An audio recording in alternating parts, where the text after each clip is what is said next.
Asem Yi Di Ka, Asem Yi Di Ka, Asem Yi Di Ka, Asem Yi Di Ka. Inna Beka,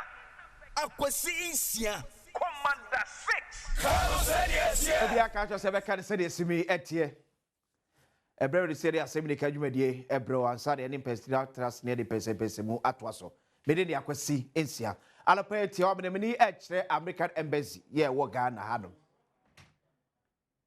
A shoe could be a ensha by a say, Akobo de Mo, no one same United say. America are buying through the embassy. And Shemi and Fa Ora Ken Ofori-Atta Emra Ghana. That's the former Minister of Finance. Na Oma same United say, Odigan and him see a sana hene. And Sembi and Toye Fama Ghana for assume ye yan wa Ghana so babe yin wano. And the 20th day of January 2025, and no rack no frata so age na court to America abroach memo. Mamko Amasuni Amani Boni Asia, a coachy, Quabrensia coachy, and Combo, or American Embassy, some no eka said out of pay. It's a so ultimate car, Furniture said I want to pay.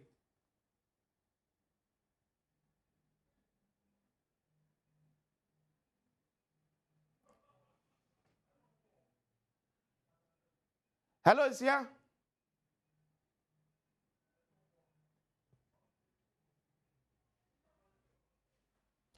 Isia to become Furniture said American Embassy to pay.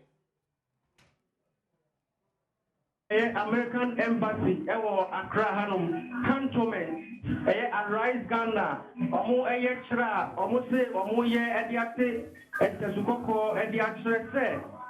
Ura, Ken Ofori-Atta na Oye, Omai, and Canifoto Sam Fuono. Jumadiano, Ena, Asas, Ewa Hanum, no, Name Apolisi for any abambo for ena yehu omupi wa hanom wo mu amobeye oyekre no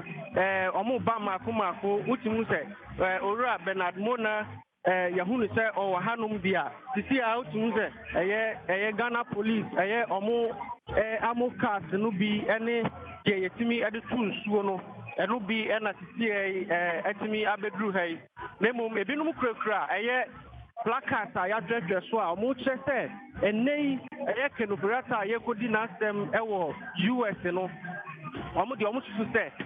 omo ni asem no no mo mfa owura Ken Ofori-Atta emra etiti ane de police for no na do so hanom omo ye oyekre no makomako a omo so Arise Ghana entire na omo de ewa ha say Arise Ghana bring Ken back.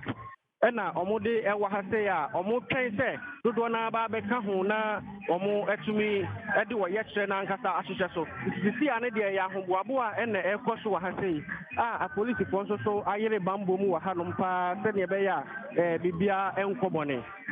sa wuhwe American Embassy na esoye pa ehifa potide ena omugina main entrance baby amanfo akwa visa omo ekono anase roundabout wo na munyina akwa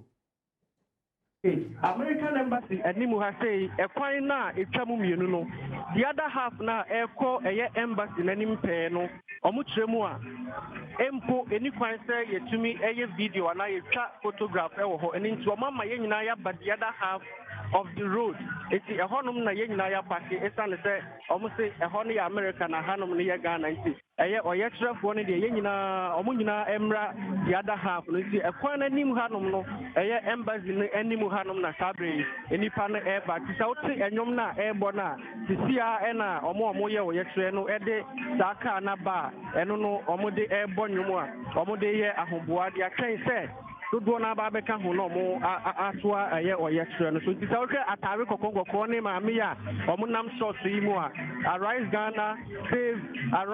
save Ghana now ena omo ye oyektre e dia tinta kokoko de akre se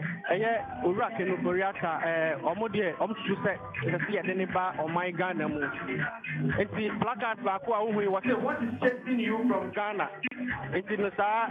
placard no na wo hu no wa hanom ti ahobambo fo ndi omo aba hanom ti a omo be hwese bibia ebede da na kwem esi abia fa ensie ko ebesa aba hodum ncheni aba hwese bibi fro bia hodum a ye no wadi ho enkomo ti amane boni kwamenansia ene sa maneboy every American embassy de senior embassy penfo ne ka kire no embassy no enclave ne de ho ye US unya wura enclave minus wura the United States of America this also ye Ghana so ye we kira yen Ghana fo asase so etie yi omo akọ the other side to hwe o TV ne so am ye oye kire ye ba so a Ghana mabunu bi fi se also wura kenofrata eba down na obeyi nsem bi ano na Ghana fo bi akoma eto omo eye manfo isia na ye fa pese mu eto aso